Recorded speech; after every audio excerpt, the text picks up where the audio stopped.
It's so disappointing, isn't it? You know what I do when I'm sitting in the dark waiting for the show to begin? I pray. Dear God, please let it be a good show. And let it be short. Oh, Lord in heaven, please. 2 hours? Fine. 3 hours? Too much. And keep the actors out of the audience. God, I did not pay good money to have a fourth wall come crashing down around my ears. I just want a story. And a few good songs that'll take me away. I want to be entertained. I mean, isn't that the point? Amen. You know, there used to be a time when people sat in the dark and thought to themselves, what have George and Ira Gershwin got for us tonight? Or can Cole Porter really pull it off again? Now it's just, please, Elton John, must we continue this charade? You know, it used to be, sitting there in the dark, you knew that when the show began, you'd be taken to another world.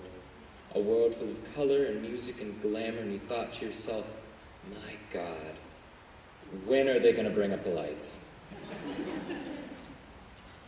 Hello, how are we tonight?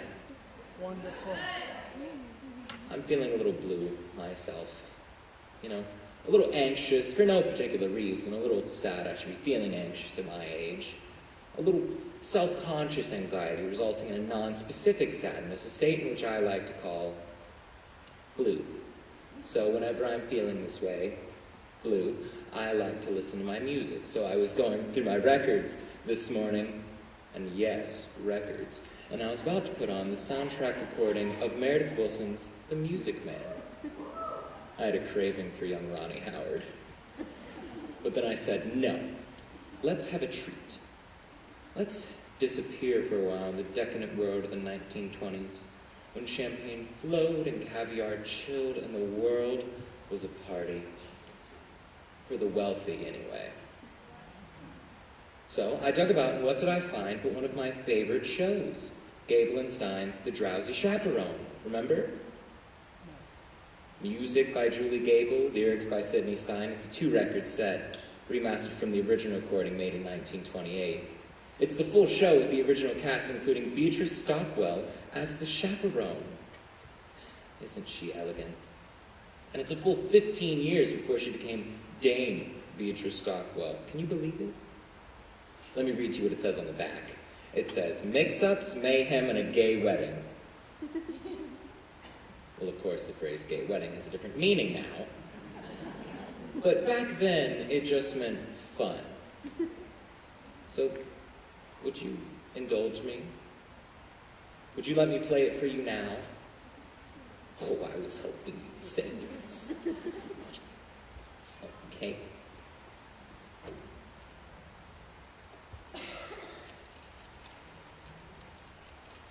You hear that static? I love that sound. To me, that's the sound of a time machine starting up. Alright, now let's visualize. Imagine, if you will, it's November 1928. We've just arrived at the Morosco Theater in New York. Very cold.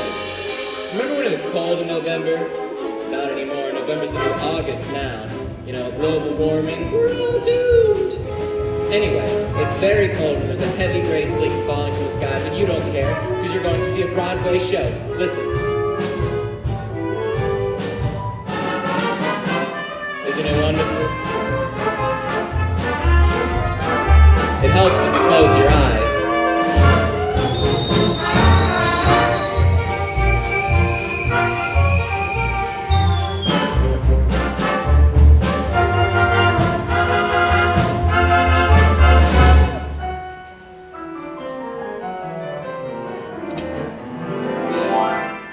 Overtures. I miss them. It's the show's way of welcoming you. Hello. Welcome. The meal will be served shortly, but in the meantime, would you like an appetizer? That's what an overture is. It's a musical appetizer. A poo-poo platter of tunes, if you will.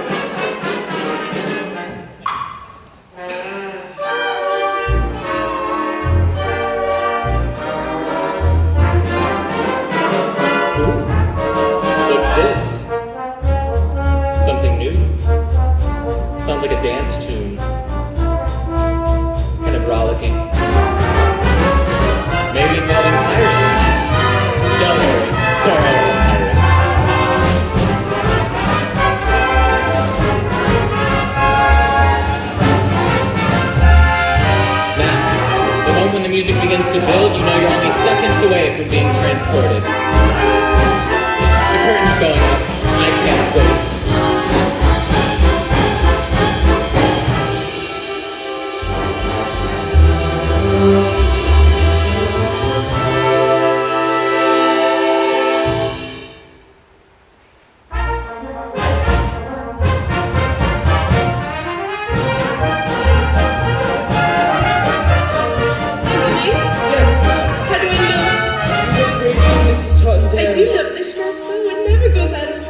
It's a miracle, madam. My dress, my fancy dress. I don't know why I'm wearing it, I must confess.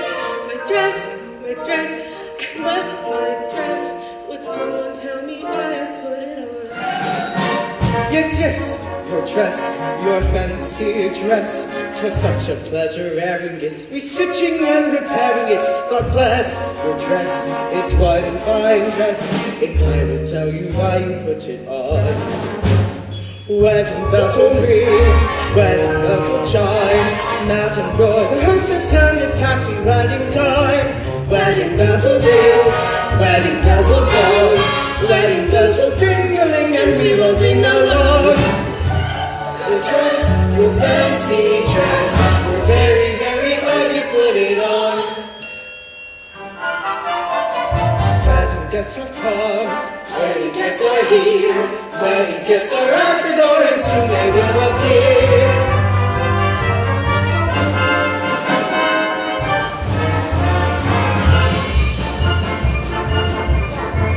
I'm Robert, the bridegroom, I'm here to marry Janet. That's our Dulcich Follies, whom I love a lot. George, that's George, the best man, George. I'm honored to be doing what a best man ought. Mrs. Tottenham. Now don't worry, I have this whole wedding planned out. The key is organization. Each string represents a task yet to be completed. Pay the musicians out the floors, book the minister. This whole wedding's gonna run like clockwork. Oh, is there going to be a wedding? I'm Felton, producer. I lost my leading lady. I gotta stop this wedding or I'm not worth Scott. Just kidding. I came with Mr. Felton. I'll be your leading lady if I get my shot. One pastry chef, because I have one pastry chef. No bakery, a bakery is what we've got. Hey, don't go, my name is DJ, don't go. I am the king of romance, so I keep saying love. You are the king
What more do you need for an evening's entertainment?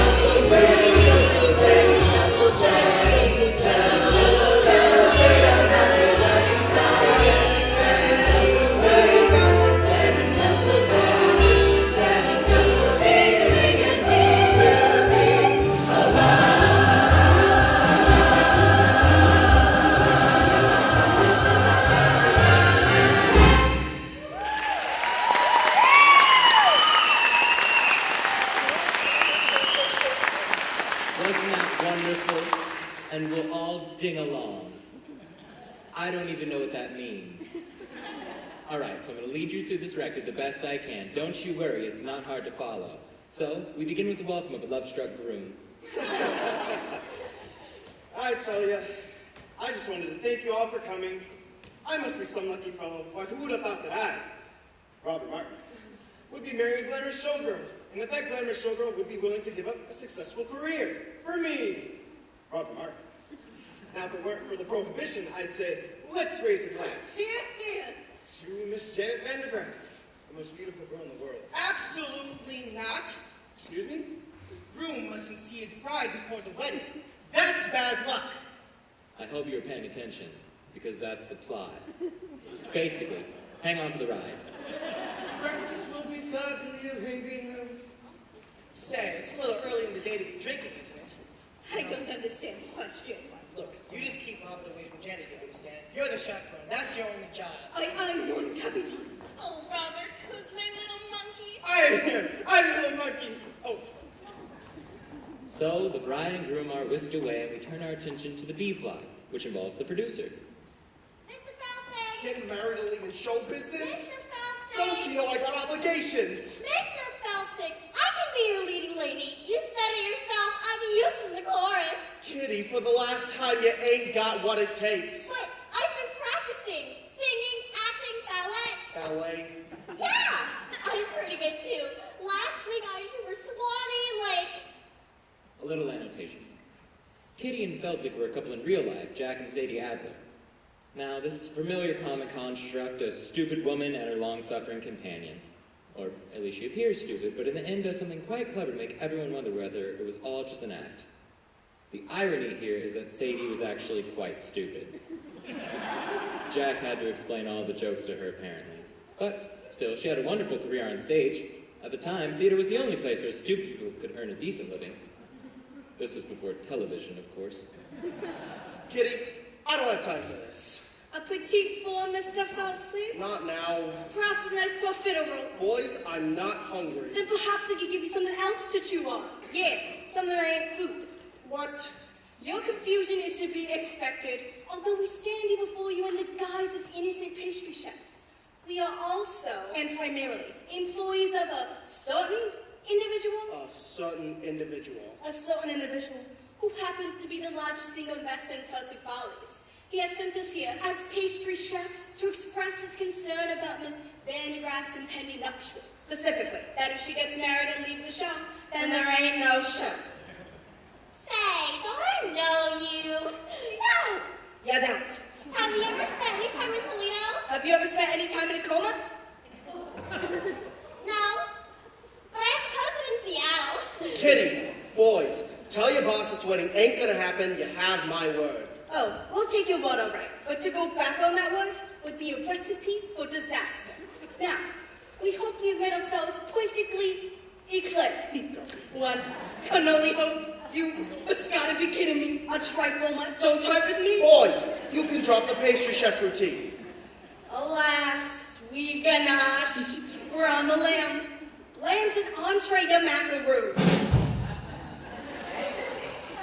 by the interchangeable vaudeville duo of the Tall brothers, John and Peter Tall. They were born Abram and Mendel Miloskowitz, but were renamed LSM by a sarcastic immigration official. They were the early example of the typical Broadway gangster, full of wordplay, stylized movements, not very intimidating, unless you find dancers intimidating, which I do, but for reasons that would not be appropriate to the situation. We'll leave the matter in your hands, Mr. Feltzig.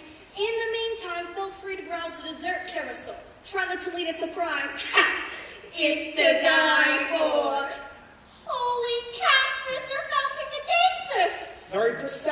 kitty. Now go powder your face. I gotta stop this wedding. How? Oh, Lord in heaven, how?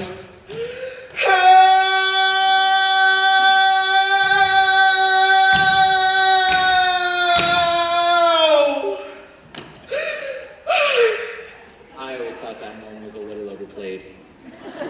So, with the story well on its way, let's go to the groom's room.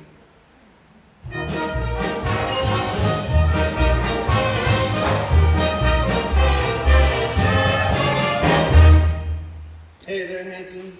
Show me them pearly whites. The groom was played by the dashing Percy Hyman. He started out as an Albright toothpaste man. His fabulous smile adorned every tube. Albright was hugely popular in the early 20s because it contained cocaine.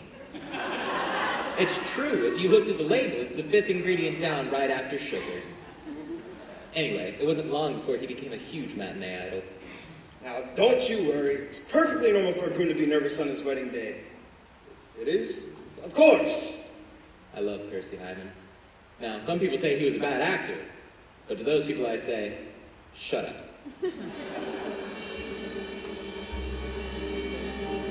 Hey there, Mr. Mirrorman, quaking and shaking, trembling like them fraidy cats do. Something big be bothering you. Cold feet, brother, you got cold feet. You can make them cold feet hot with a little rhythm. Young feet, old feet can be uncontrolled beats. Rhythm make them cold feet trot down the aisle. Frosty arches, they can learn to swing. Icy toes can jive. Wedding marches played in ragtime swing make rigid souls come alive and take that dive. Cold beats, turn them into bold beats, rhythm make them gold beats. Hot. You don't say? Well, why don't you just slide back in your mud hole, you backstabbing worm? Well, now I have to find a new minister. Say, what are you up to? Singing a song an old preacher taught me, a Dixie remedy for wedding day jitters. Ha, you think you got the jewels, you got the easy part. I still gotta get rice, boutonnieres, and a new minister. I got the whole way to the wedding on my shoulders. George, sounds like you've got cold feet. What do I got? Cold feet. What do I want? Bold feet. What do I do? Scold feet? No! Make the cold feet hot.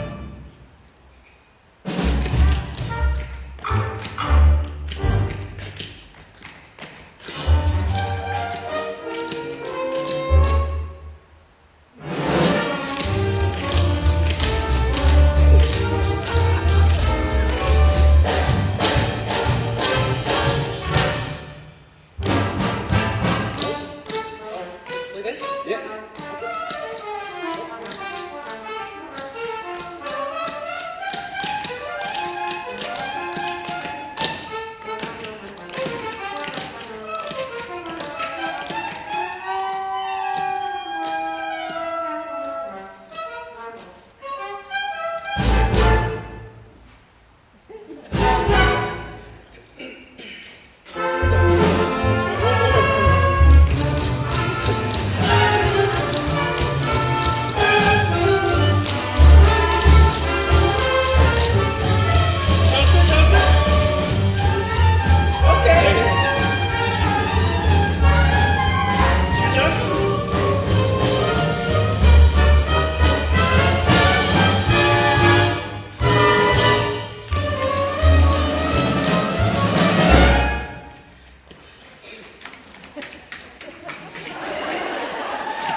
pizza.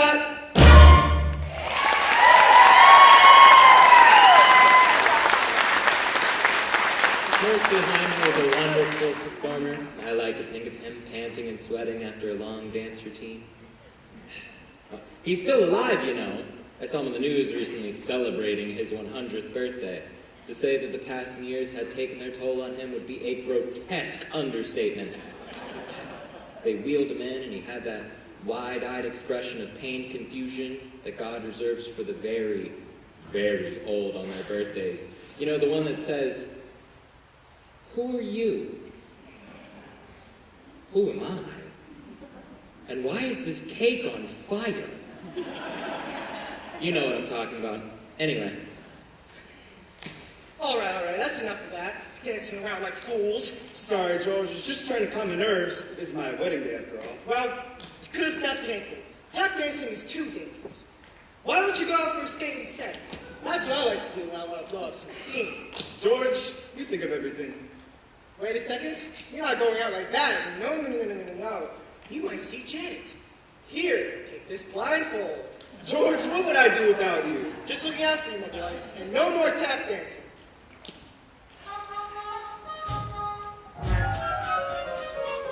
When bells will ring, bells will chime, wedding bells will celebrate.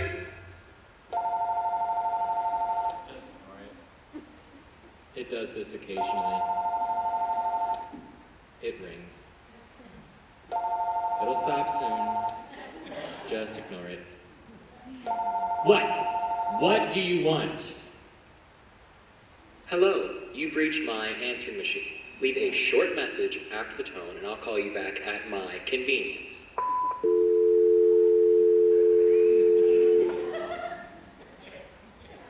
Well, that's it. The moment's ruined. Thank you. Thank you, life. It's like a cell phone going off in a theater. God, I hate that. Hello, what are you doing? Oh, I'm at a theater ruining the moment. What about you? Oh, I couldn't make it out tonight, so I decided to ruin the moment by proxy. Ah ha ha ha. Ah ha ha ha. Let's shake that off. Let's go back in our minds to 1928. They didn't have cell phones in 1928, but I'm sure they had something for the ruining of moments. Bugles or something. Happy wedding time.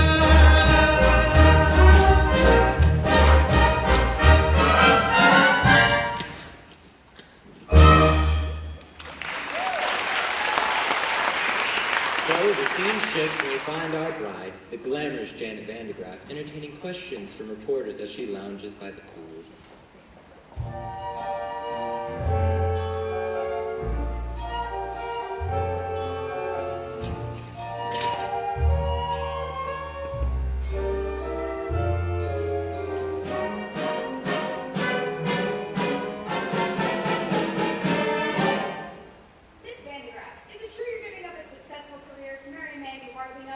Yes, Robert and I met on the Lido deck of the Ile de France.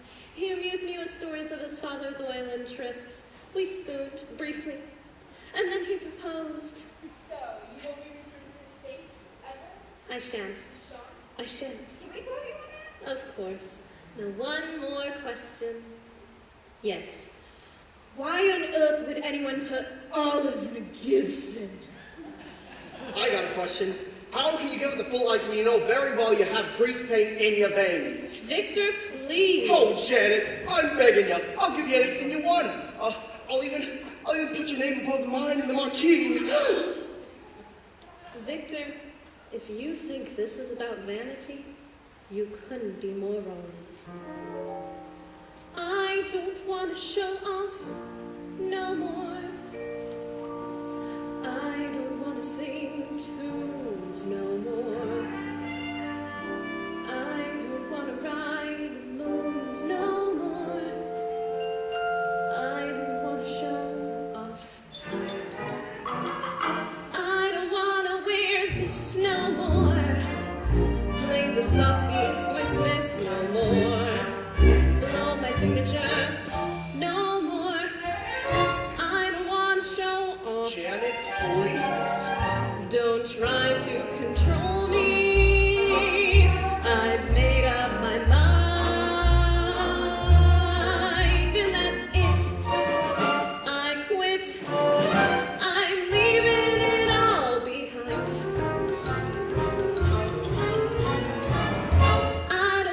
be cute no more. Make the gentleman woot no more. Hey baby, I don't wanna wear fruit no more. I don't wanna show off. She don't wanna show off no more. Not me. Page 3. Oh, and reviews no more. I don't wanna show off. She don't wanna show off. I don't wanna show off. She don't wanna show off no more. Not me.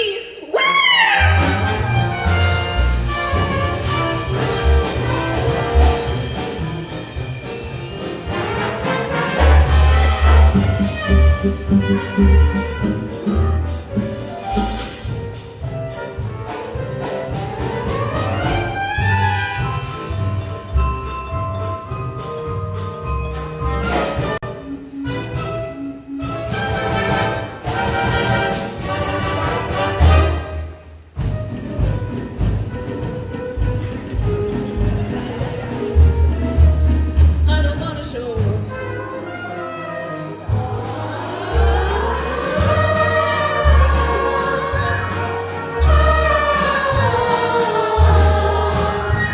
She don't wanna show off, don't wanna show off no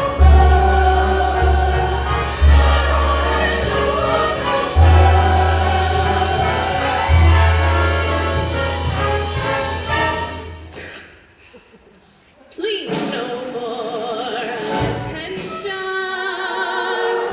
I've counted to 10, and I'm through. I do. You'll never see this.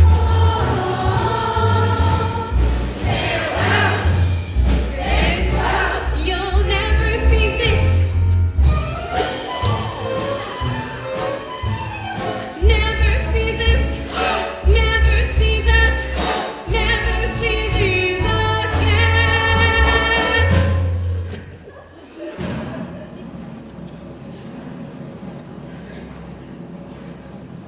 I don't wanna change keys no more. I don't wanna sneeze no more. I don't wanna say cheese no more. I don't care if you scoff. I don't wanna be cheered no more. Praised no more. Grabbed no more. Touched no more. Loved no more. I don't wanna show off. She don't wanna show off. I don't wanna show off. I don't wanna show off.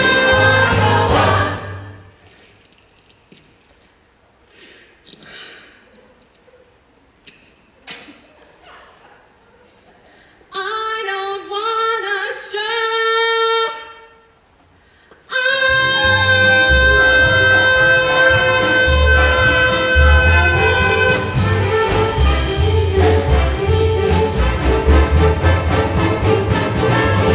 no more.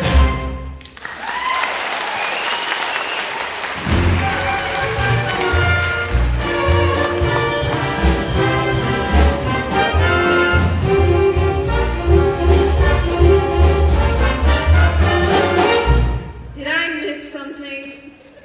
Well, Mr. Feltzig, it is painfully obvious Miss Vandegraff has no desire to continue her life on the stage. Can't you see? It's killing her soul. Don't worry, boys, this ain't over yet. Yeah, I'm surprised she didn't do an encore. I don't wanna encore no more. Keep on shouting for more no more. I disappear through the floor no more. I don't wanna show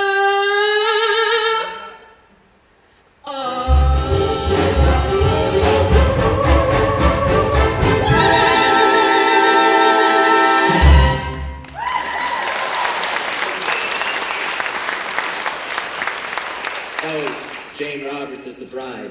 She was the Oops girl, remember? Oh, surely you remember the Oops girl. Don't you people read? She was billed as a girl whose sexual energy was so great it caused men around her to have accidents. like spill their drinks or drive their car into trees. And she would just go, oops. Well, I'm not doing it any justice, but people ate it up. She made a whole series of films about them. Oops, Oops Girl, Come Home, and Oops Girl in Space, which won an Oscar for special effects. Oh, thank you. That's enough about the other.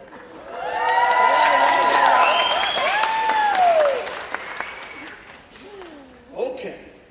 Begging and groveling didn't work. On to plan B. And for that, I'm gonna need an accomplice of some sort. Someone with loose morals.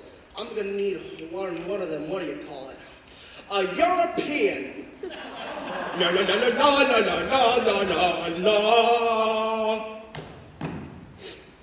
In walks Aldolfo, self-proclaimed ladies' man. Aldolfo is played by the former silent film star and world-class alcoholic, Roman Bartelli. He was the one who later drank himself to death in a chateau in Nice, remember? It was 5 days before they discovered the body. By that time, it had already been partially consumed by his poodles. Oh, don't worry, he was only partially consumed.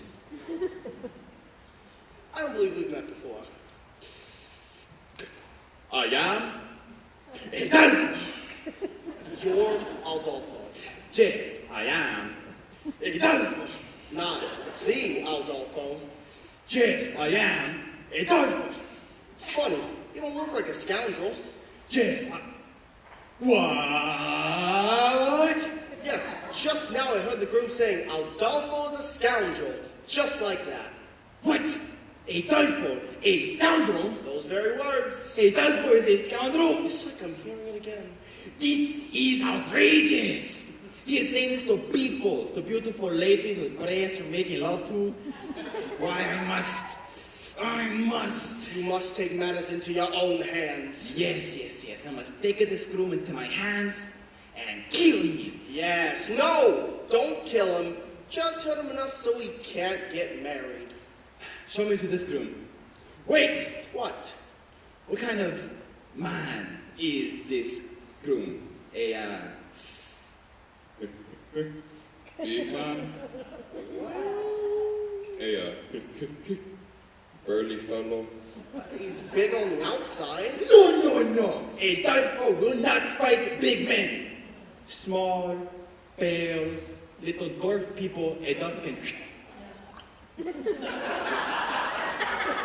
Don't far away, but no big men. So you're a lover, not a fighter. Yes, Adolfo is the lover of beautiful ladies. Someone say the king of romance. Well, you know what they say. The best way to get back at a man is through his... Door! No, the best way to get back at a man is through his... Window! No, back at a man through his... Through his what? There are no other ways. I am not Santa Claus coming down the chimney. Through his woman. His woman. Yes, you must seduce his woman. His woman. His bride. Adolfo will make love to the bride. That will show everyone Adolfo is no scoundrel. Show me to the bride. Wait, what? What kind of woman is this bride? A big woman? No. A burly? No. She's a cat's pajamas. Pajamas. She's a looker and a very attractive woman. Show me to this Captain Pajamas. Adolfo will make her. Stop it. The Captain Pajamas! Roman Bartelli, chewing the scenery. Certainly couldn't get away with a performance like that nowadays, could you? Nah, modern contemporary audiences are too sophisticated for broad racial stereotypes on stage, so we've banished them to Disney. Let the children sort it out.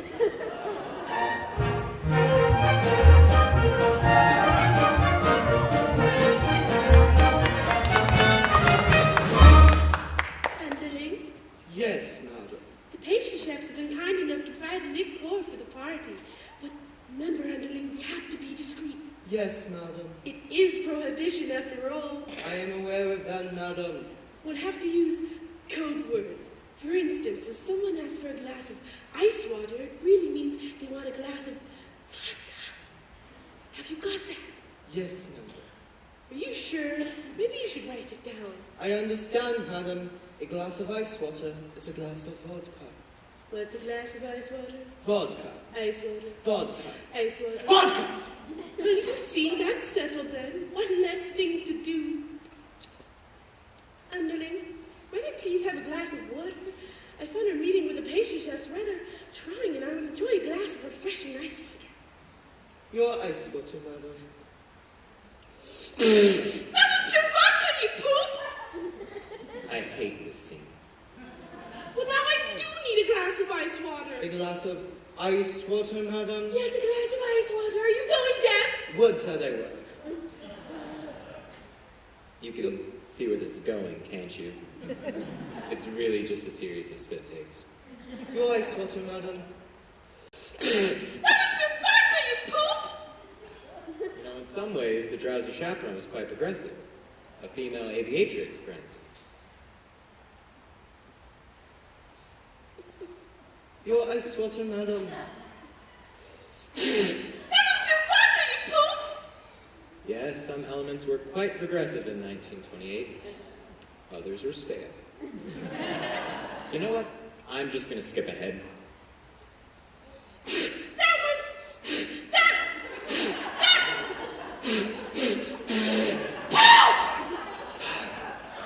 Where do you think you're going? To find myself some lime juice, madam. Lime juice, for heaven's sakes, why? I'm going to bring out my eyebrows and make myself a gimlet.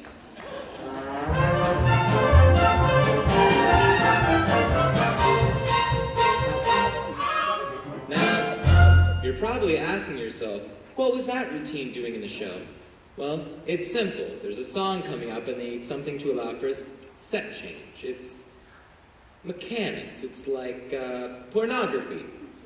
Let me explain what I mean by that. In pornography, the story is simplistic. How am I going to pay for this pizza? Being a classic example. What I'm trying to say is, as in a musical, the story only exists to connect longer, more engaging production numbers. What? Well, what kind of society do we live in where we can't discuss the similarities between pornography and musical theater?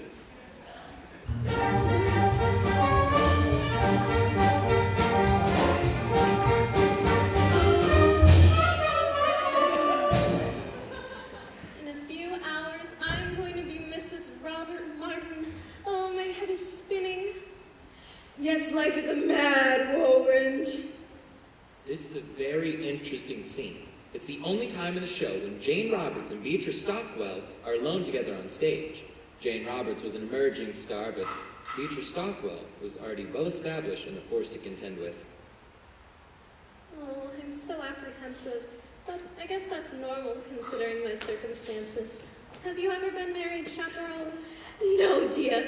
I drink for pleasure, not necessity. Your ice water, madam. I'm afraid we're fresh out of olives. Oh, underling, have you ever been married? Heavens no, madam. If I'm going to serve a woman, I prefer to be paid for my efforts. Oh, you too. I suppose it seems crazy giving up a successful career to marry a man I hardly know, but somehow, when I look into his eyes, oh, his big monkey eyes, oh, gee, I get all woozy. And that's love, isn't it? Not necessarily.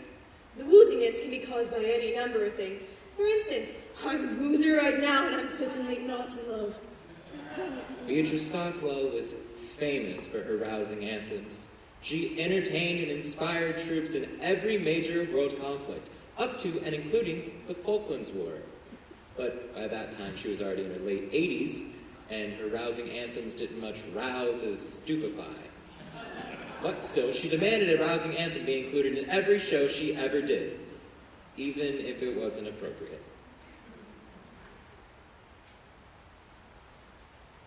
Now, you aren't being the least bit helpful. Maybe you could allay my fears with a few choice words of inspiration. Inspiration? My dear, that's not really my forte. Yes, but if you would just...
means to my situation. Let me explain. All you need to do is just...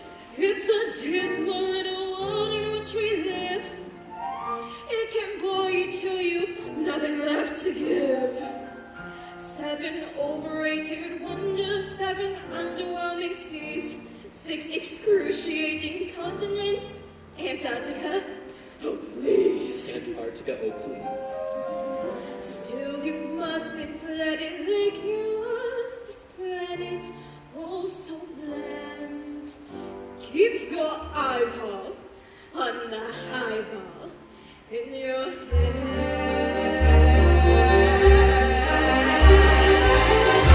As we stumble across life's crowded dance floor, As we push and we shove, we live and we run.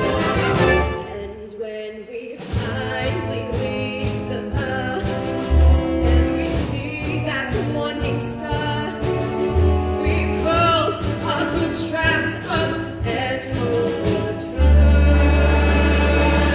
Then we stumble away through doors like insanity, leaving nothing left from But as long as we can hear that little whisper, there'll be a song as we stumble along. As we stumble, bumble, fumble, as we stumble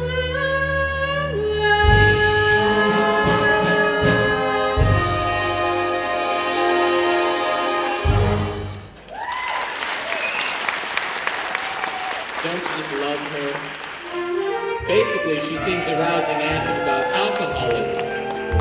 And that's just one thing I love about Beatrice Stockwell. She does her own thing when she wants, regardless of the needs and concerns of others. My mother was like that. that was quite inspiring, Chaperone. But I'm still so conflicted. Just tell me, is Robert the man for me? Why don't you ask him? Why don't you say, Roger, you love me? It's Robert. And I'm supposed to stay away from him. You're actually the person who's supposed to keep me away from him. You're right. And I take that responsibility very seriously. However, I'm just at this moment feeling terribly drowsy. I'm afraid I'll have to have a lie down. Now.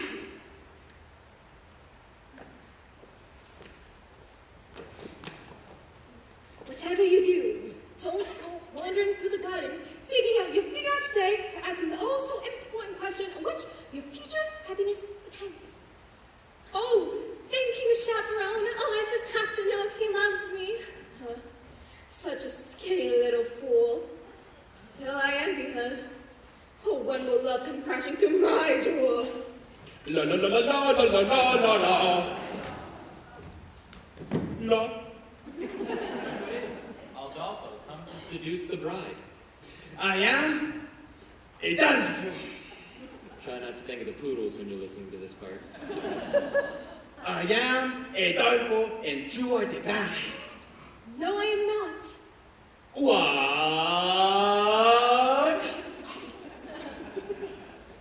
This is the bridal suite, and you are in it. Therefore, you must be the bride. An interesting argument, but I'm afraid you are a moron. What? Me no bride. Perhaps I could take a message.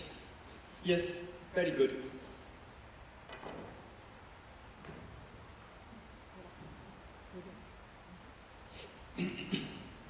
Dear Van de Graaf bride, I must make love to you and transport you to a place of ecstasy.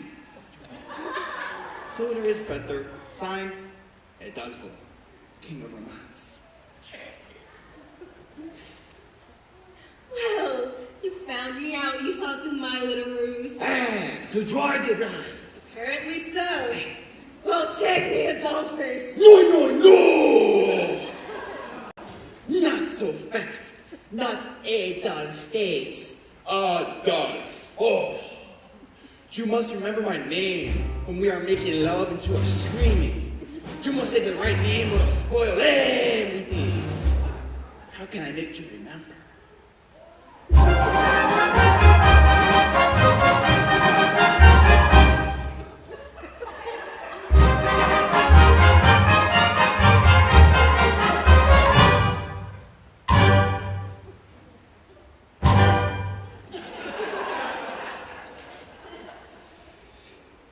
I'm sure that you have heard the name of Adolfo, a lady's man who wins the claim of Adolfo. Oh, lovely miss, I am the same Adolfo, and I repeat myself, I am Adolfo. Nice to meet you, shall we? Not so fast, so just in case you didn't hear Adolfo, I got to make it very clear, Adolfo.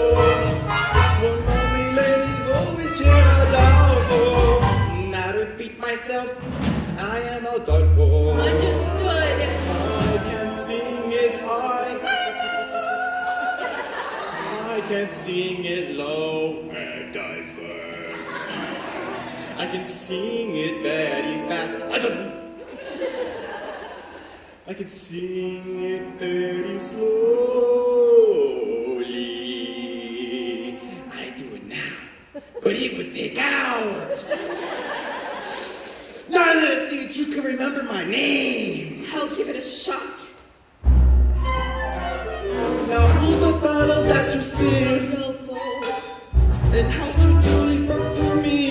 Adolfo. And who is it or who is me? Adolfo. Now sing it proudly. Adolfo. Now let me spell it out for you. For all you lovely ladies that didn't hear for some reason, because maybe you are hard of hearing or something, I don't know. It goes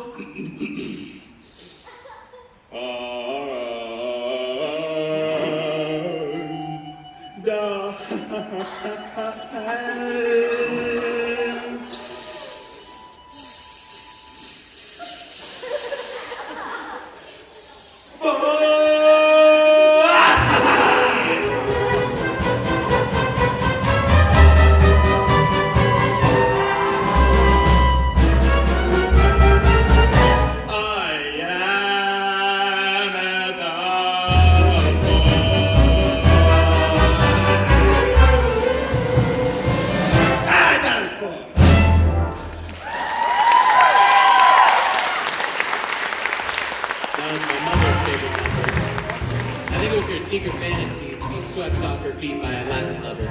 I mean a real Latin lover, not a buffoon. But still, that's what musicals are all about, right? Romantic fantasy, falling in love with a drop of a hat, spontaneous tangoing, suddenly finding yourself in an insanely romantic setting.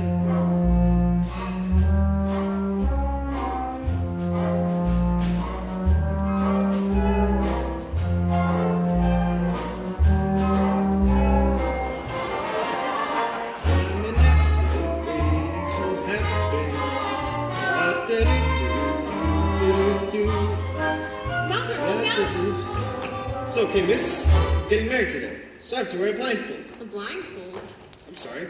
Who am I speaking to anyhow? Why, it's me. I mean... Mimi. Mimi from France. This scene couldn't be any more ridiculous.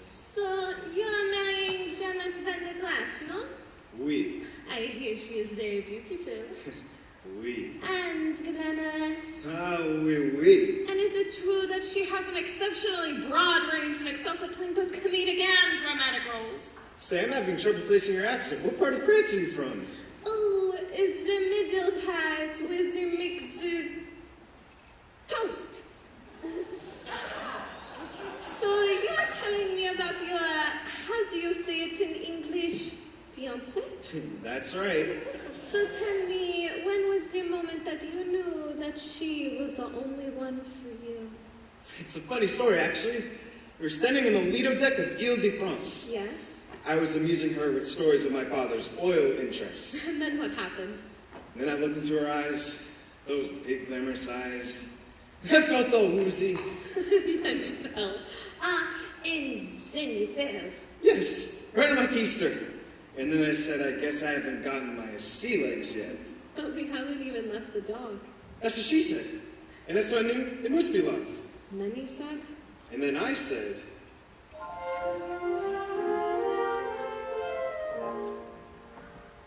there was a time I could stop but a dime.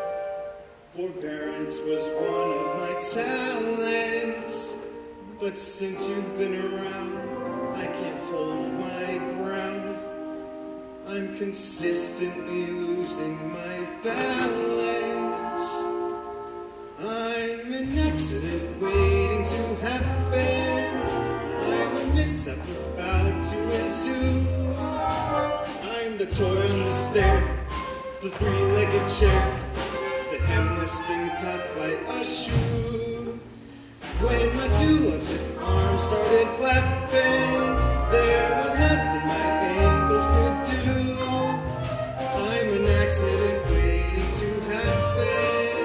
So how did I happen to you? And then what happened? And then she joined in.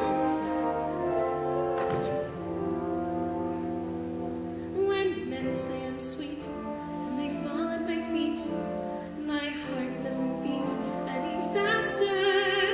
But when you lose control, it touches my soul. So I'm bracing myself for disaster. You're an accident waiting to happen. That's right. A catastrophe destined to be. That's me. I'm the rags in the cellar. A broken umbrella, a branch hanging loose from a tree. I can see myself jumping and clapping for a man who lives dangerously. You're an accident waiting to happen, so hurry and happen to me. And then what happened? And then we kissed. I'm an accident waiting to happen. So hurry and happen to me.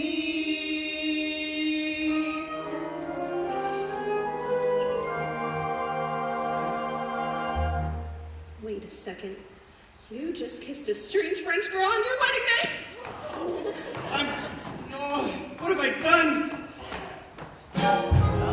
It seems a fake French accent and a blindfold have led to a terrible misunderstanding. What a mess. Will it all work out in the end? Of course it will. It's a musical. It's not real. Everything always works out in a musical. In real life, nothing ever works out. The only people who burst into song are the hopelessly deranged.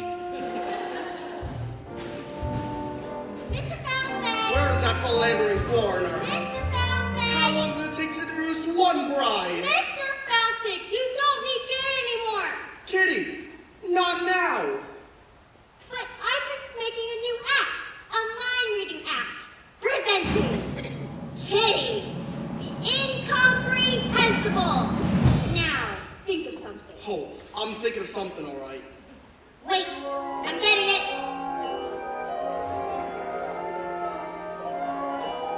Pick up some milk, a loaf of rye bread, and shave your legs? You're reading your own mind, you idiot. Oh, no wonder it was so easy.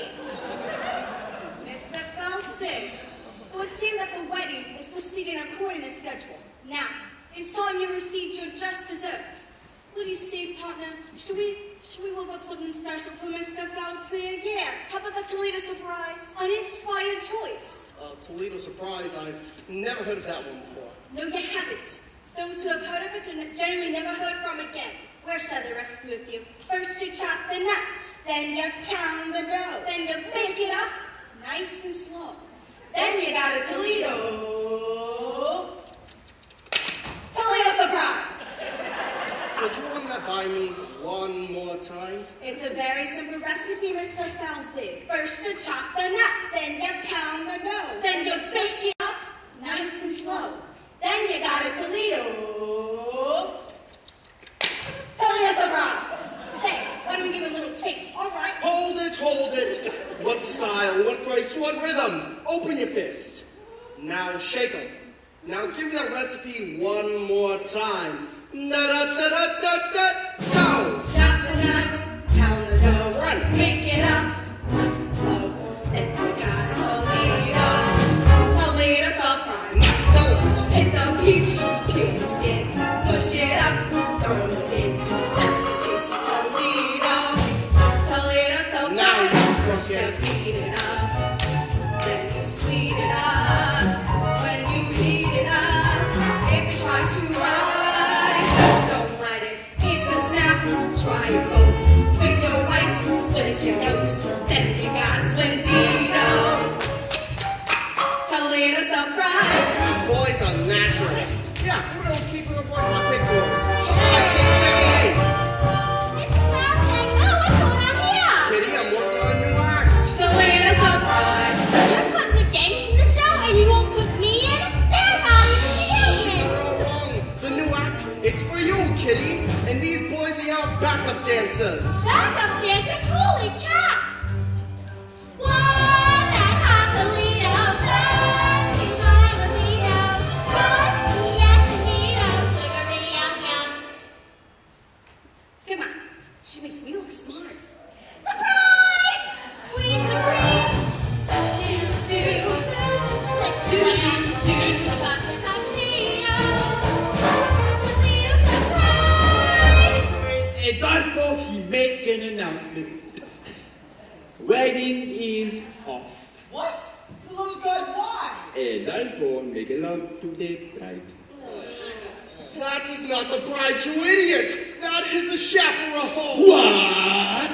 The wedding is on. What?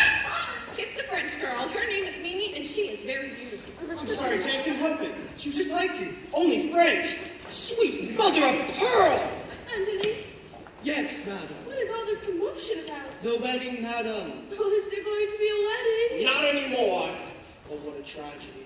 Oh, what a wonderful, wonderful tragedy. Clear the floor, boys. I'll show you how it's done. First you beat it up, then you sweet it up. When you heat it up, if it tries to rise, don't let it.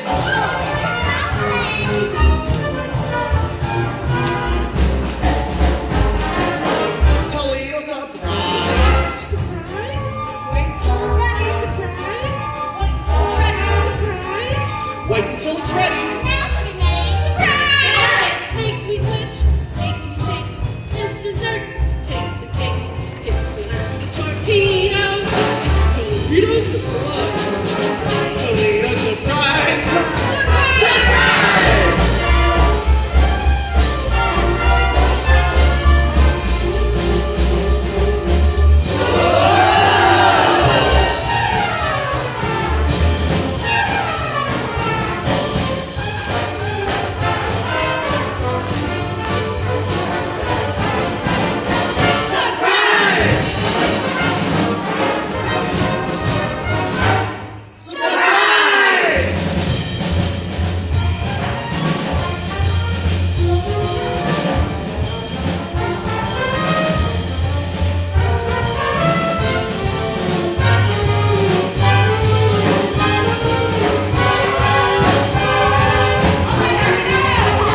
Yes, but the tune is so infectious. Oh, Robert, this is the saddest day of my life.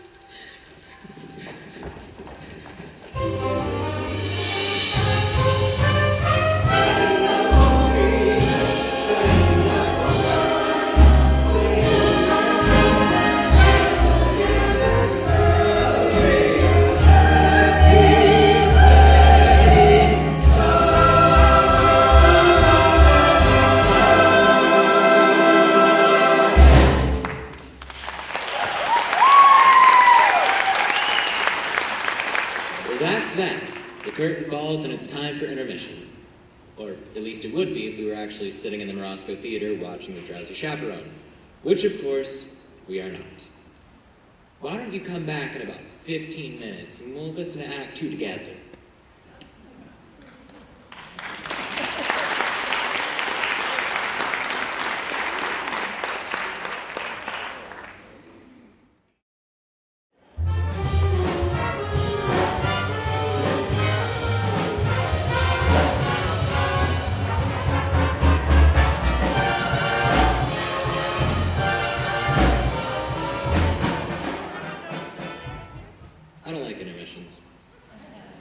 They ruin the magic, you know. They yank you back into reality. One moment you're lost in the glamorous world of music and romance, then bang, you're surrounded by tourists.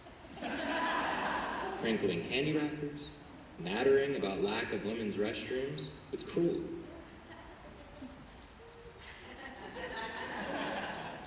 Oh, no, it's a power bar. I have a bit of a blood sugar issue. I have to eat small meals all day long or I get jittery. I know, it's rude, but you wouldn't like the alternative. Believe you me. Believe you me. I remember my wedding day. Yeah, I didn't eat breakfast and the ceremony wasn't until 4 in the afternoon. I do. What? Are you surprised that I was married? Well, there you are. You shouldn't go making assumptions about people, should you? I'm a very complicated person. I have to pee now. I'll be quick, I promise. While I'm gone, you can listen to the beginning of Act 2.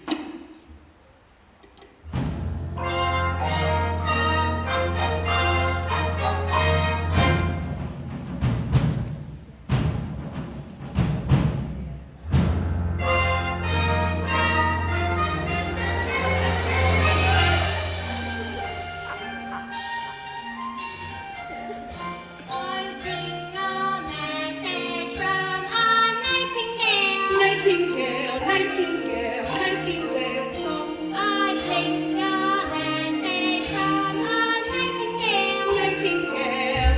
Oh!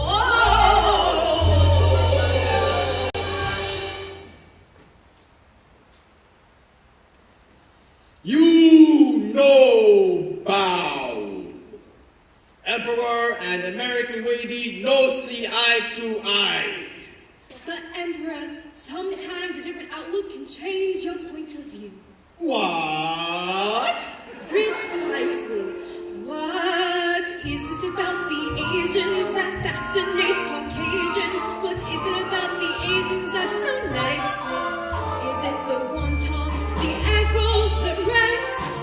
Perhaps it's Buddha or Confucius and their excellent advice. What is it about Caucasians that mystifies the Asian?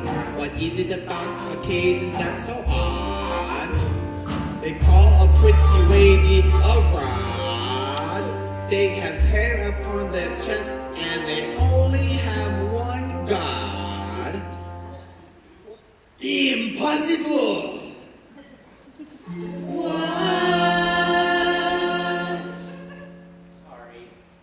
That song was not from the Drowsy Chaperone.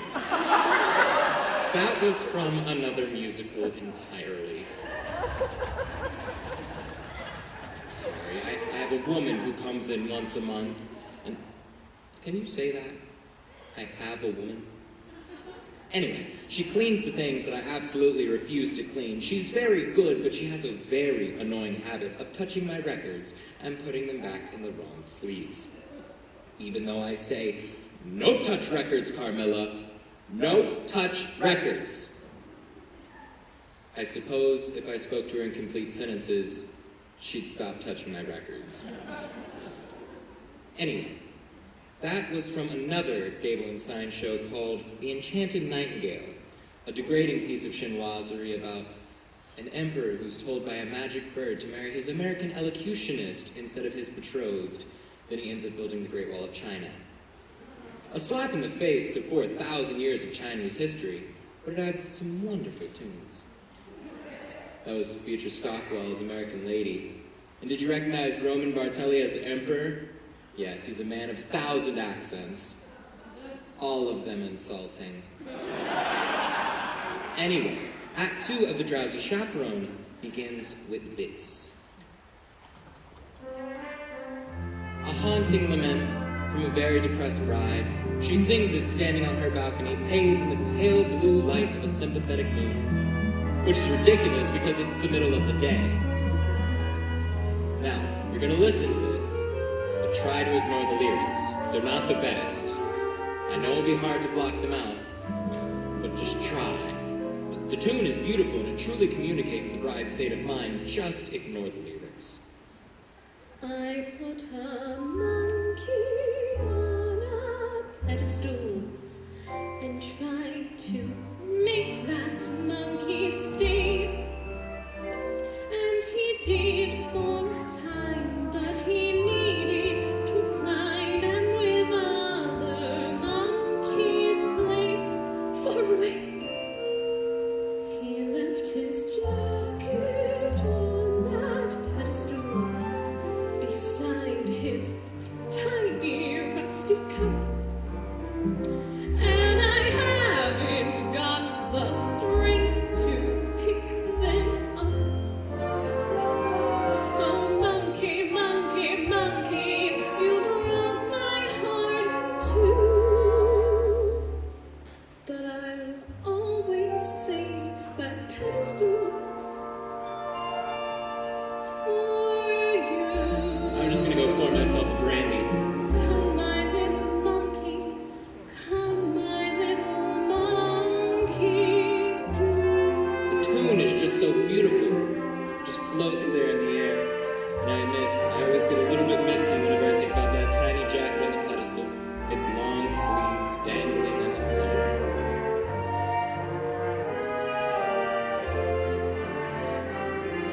Oh, monkey, monkey, monkey, you broke my heart in two. But I'll always save that pedestal Pedestal. for you. Come, my little monkey. Come, my little monkey.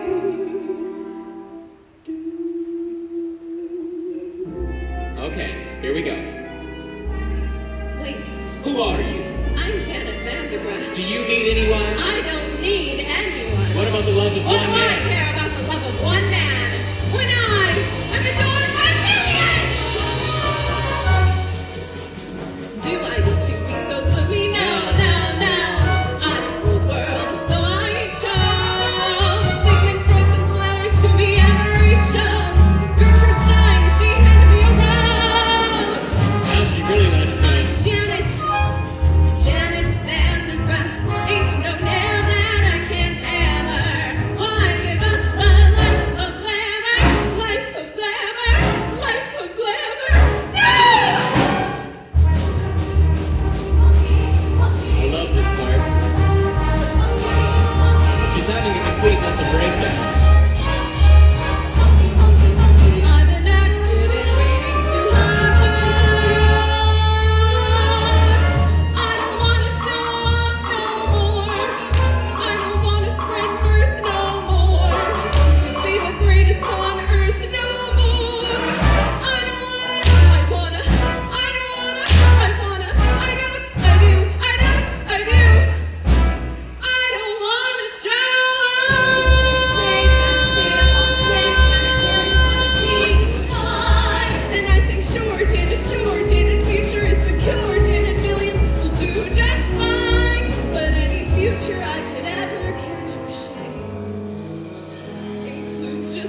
Is it the monkey or my pedestal?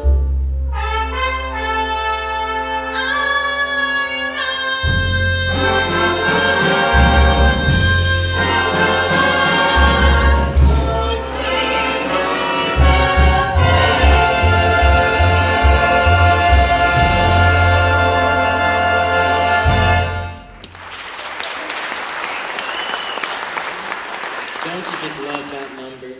Has a little bit of everything. A little Bubsy Berkeley, a little Jane Goodall. But that's another thing that I love about musicals. When characters are in crisis, they sing and they dance, which is so much more interesting than just whining about it. But that's the glory of musical theater. See, this is what I'm talking about. This is life. You manage to be happy for 5 seconds and something starts ringing.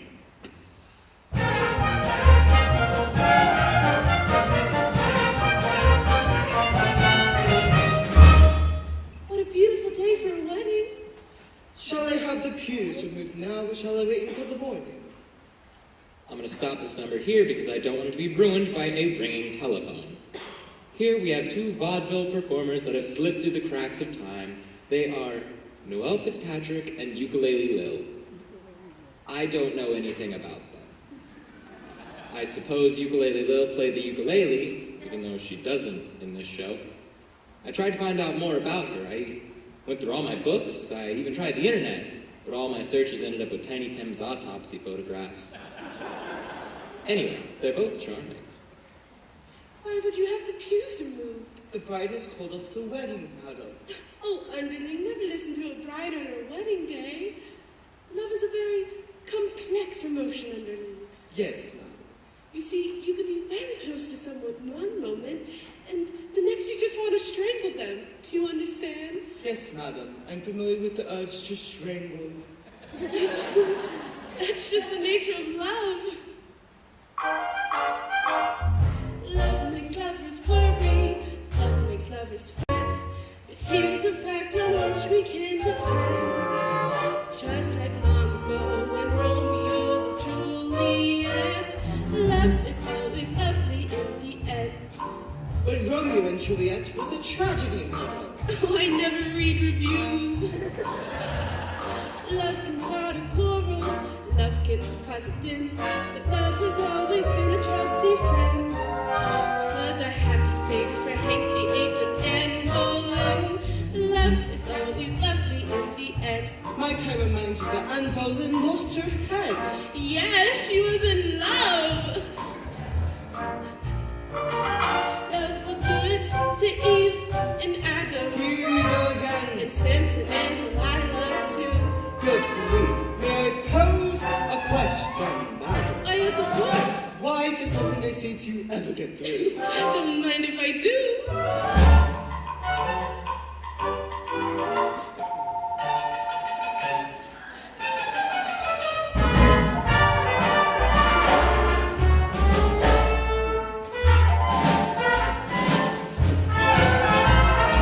Love is always lovely in the end. Oh, I found that quite taxing. Please excuse me while I pour myself a glass of ice water. Love sneaks up behind you, love drops from above, but love would never consciously offend. Love has certainly been kind to me, and my true love. Love is always lovely in the end. But your late husband was a brute. I don't mean him, you silly coot. Love is always lovely. Lovely, lovely, lovely. Love is always lovely in the end. Love is always lovely in the end.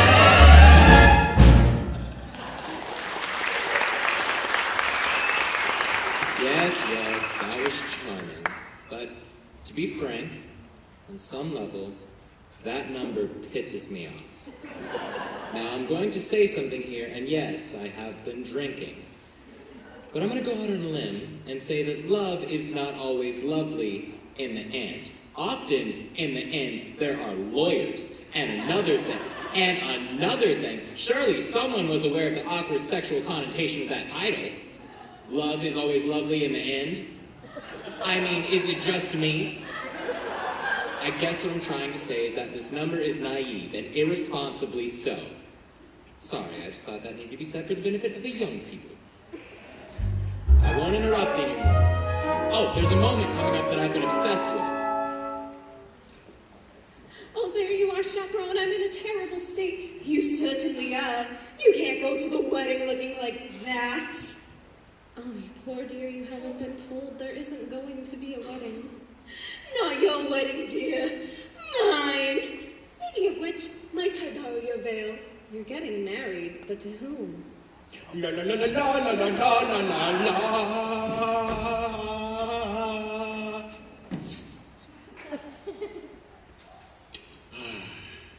Affoletti with beautiful expression.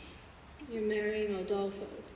I know it doesn't make a lot of sense, but when I look into his eyes, his big, clumsy eyes, I get all drowsy. And that's love, isn't it? Yes, dear, it is. Help me. There you are. All right, I'm gonna put my cards on the table. I have a weak heart. Can't take the pressure. If this goes on any longer, the old ticker's gonna give out. So please, tell me, is there going to be a wedding or not? Yes. Thank the good Lord in heaven. The chaperone and Adolfo are getting married. What? Oh, thank God, how wonderful news. There is going to be a wedding. Yes, we know. You know? We just heard. But who told you? I did. But how did you know? What difference does it make? Miss Hottendale and I will be getting married in the garden at 7:30 this evening. What? What? Oh, yes. Well, congratulations to all of you. Say, what kind of cocky mommy wedding is this? Everybody's getting married except for the bride and groom. There you are. Oh, Jan, I've been looking everywhere for you. Hello, Mr. Martin. Please don't be that way. Can't you find in your heart to marry me? It's our wedding day, and George went through all the trouble, and while I do love you, more than I could say. But you kissed another woman. Yes, and I just can't understand it. This might sound ridiculous, but when I was kissing that French girl, I was just like kissing you. Oh, Robert, you were kissing me. You mean you're Minnie? That French accent was remarkably accurate. Thank you. I developed while playing the role of Monique in Hold That Baguette. There you are. Think of this. No matter how well you play the role of a happy wife, you'll never get another standing ovation. Oh, I'm so confused. Chaperone, please, for once, can you give me advice that is coherent and appropriate to the situation? Should I marry Robert? And this is it, the moment I was talking about. Not only the accumulation of the plot, but a moment that has fascinized me more than any other and has brought me back to this record again and again. Here it comes. Well, dear, my advice to you is... And this is it. Listen. live while you can. See, you can't quite make out what she says because someone drops a cane. I'll play it for you again. Live while you can. Is she saying live while you can or leave while you can? Live while you can. I mean, it's Beatrice Stockwell, so it might just be a cynical quip that, like, this is a wedding after all, and that's exactly what you're thinking when you're standing at the altar, isn't it? Live or leave? So you choose to live because you do love her in some way. It's not an exact science. An arrow doesn't come down from the sky and point to the person you're supposed to be with, so one day you say it to someone.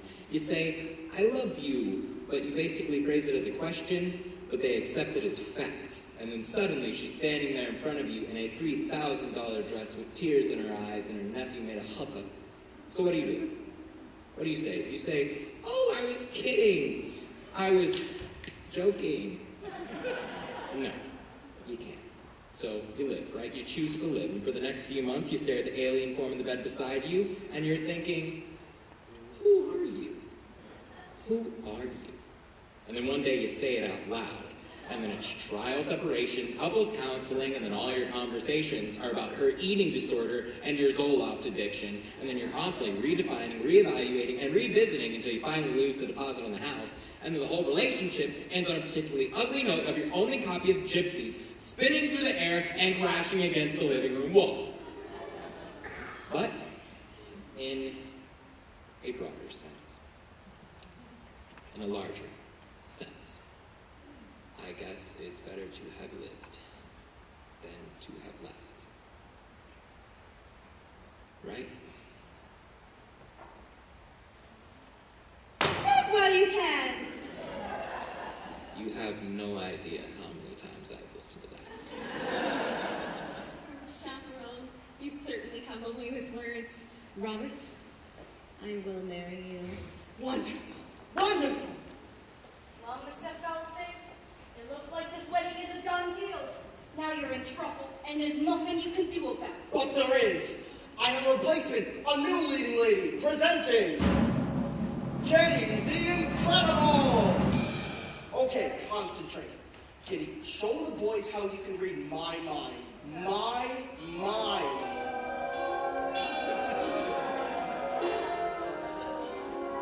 Kitty, will you marry me? Holy cats, Mr. Felton, yes! Yes! Isn't she incredible? You ladies go pull on your frillies. We'll all get married at one big prom. That's how they do it in Utah.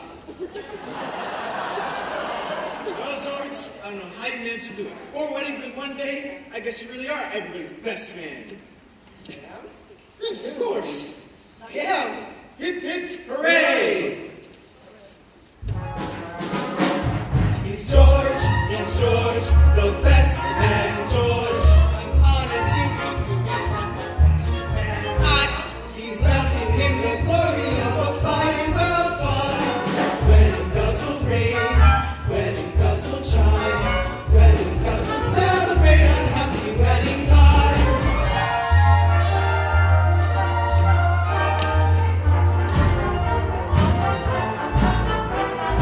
Wedding bells will celebrate a happy wedding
This cannot be happening. Okay, everybody stay calm. This happens occasionally. It's a horrible old apartment with terrible wiring. Oh, God, Jesus. Okay, just concentrate. Just try to keep the show alive in your minds. Don't talk to anyone. Don't let yourselves be distracted. I'll try to find the fuse box. Everybody be quiet. It's super. Oh,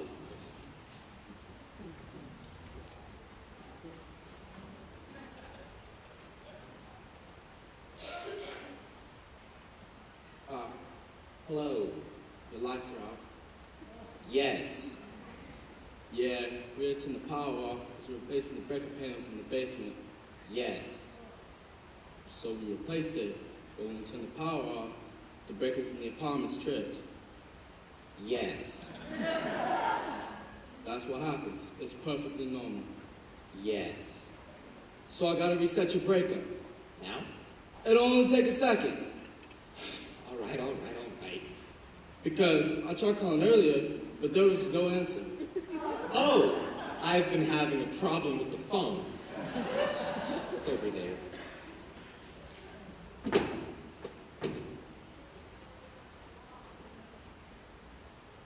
Here we go.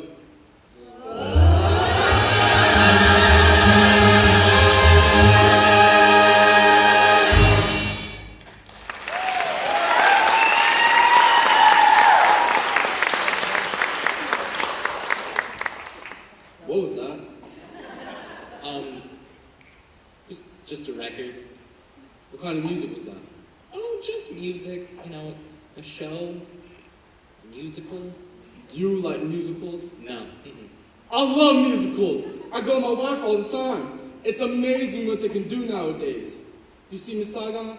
They landed a helicopter on stage. I've seen it all. I've seen Cats, Les Mis, Saturday Night Fever. I like the movie better though. Really? Well, goodbye. Well, that's it. The moment's ruined. One note away from the end, and the mood is broken. I should just start the record over from the beginning. No, I can't.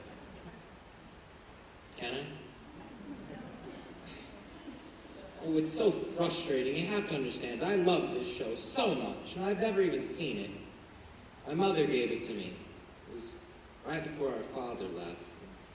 Oh, he didn't leave because of the record, but I'm sure it didn't help matters.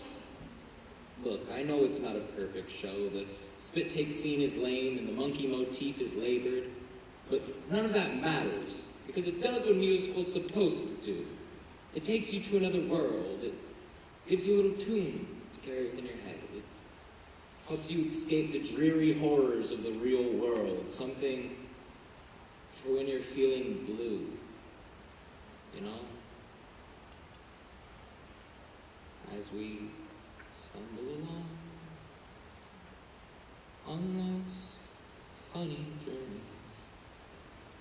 As we stumble along into the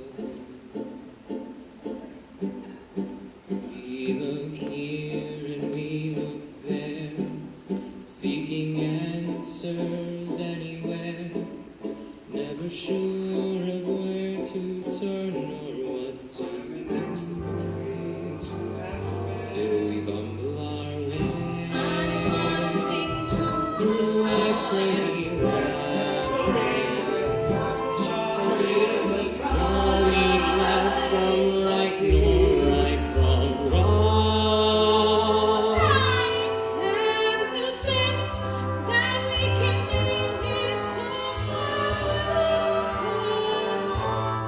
Sing his song.